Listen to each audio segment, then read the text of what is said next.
वहाँ दो बहुत ही खास दोस्त रहते थे। वो बंदर थे और उनके नाम मोनू और टोनी थे। उनकी फ्रेंडशिप पूरे जंगल में मशहूर थी। एक ऐसा मजबूत और सच्चा रिश्ता जिसे अक्सर बड़े जानवर छोटे बच्चों को वफादारी सिखाने के लिए मिसाल के तौर पर इस्तेमाल करते थे।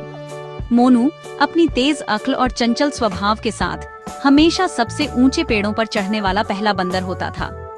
टोनी थोड़ा शांत लेकिन बहुत दयालु, अपने विनम्र स्वभाव और सबसे मीठे बेरी ढूंढने की अपनी काबिलियत के लिए जाना जाता था।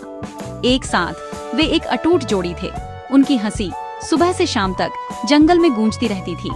उनके दिन साझा खुशियों से भरे थे, जिससे उनका रिश्ता हर गुजरते पल के साथ और मजबूत होता गया। वे घनी शाखाओं में एक दूसरे का पीछा करते थे। उनकी हरकतें हरे पत्तों के बीच भूरे फर का एक धुंधलापन थी। वे एक चंचल दौड़ में एक बेल से दूसरी बेल पर झूलते थे। किसी को भी परवाह नहीं थी कि कौन जीता, क्योंकि असली इनाम साझा अनुभव था। जब वे थक जाते थे तो वे एक ऊंची शाखा पर एक साथ बैठते थे, एक दूसरे के फर को बड़े ध्यान से संवारते थे, जो उनके अटूट समर्थन का एक खामोश वादा था। उन्होंने हर खोज, हर रहस्य और हर एक खाना साझा किया, यह मानते हुए कि उनकी फ्रेंडशिप एक ऐसा कला था जिसे कोई तोड़ नहीं सकता था। उनकी एक पसंदीदा जगह थी, एक बड़ा पुराना बरगद का पेड़ जिसकी फैली हुई जड़ें बेहतरीन खेल का मैदान थी और जिसकी ऊंची शाखाएं पूरे जंगल का एक शानदार नजारा पेश करती थीं। यहीं पर वे अपनी ज्यादातर दोपहरें बिताते थे, अपने दिन के रोमांच के बारे में बात करते थे और अगले की योजना बनाते थे। वे हिरणों को दूर की नदी से पानी पीते हुए देखते थे, रंगीन पक्षियों को उनके घोंसले बनाते हुए देखते थे और क्षितिज पर पड़े रहस्यमय नीले पहाड़ों की खोज करने का सपना देखते थे। उनकी दुनिया पूरी और खुश थी, जो विश्वास, हंसी और एक दूसरे के लिए हमेशा मौजूद रहने के साधारण काम पर बनी थी।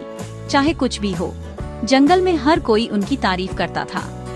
बुद्धिमान बूढ़ा हाथी उनके पास से गुजरते हुए मंजूरी में सिर हिलाता था और रंगीन तोते अक्सर उनकी खुशमिजाज आवाजों की नकल करते थे। छोटे हिरण के बच्चे उन्हें खेलते हुए देखते थे। उनकी बड़ी आंखें ऐसी फ्रेंडशिप के शानदार प्रदर्शन पर हैरत से भरी होती थीं। मोनू और टोनी सिर्फ दोस्त नहीं थे, वे भाइयों जैसे थे। वे मानते थे कि उनका रिश्ता अटूट था, सच्ची फ्रेंडशिप का एक चमकता उदाहरण।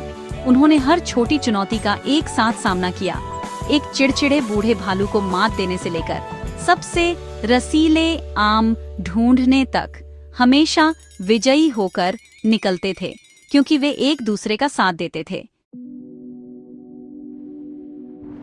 एक साल उनकी खुशहाल जिंदगी पर एक काला साया छा गया।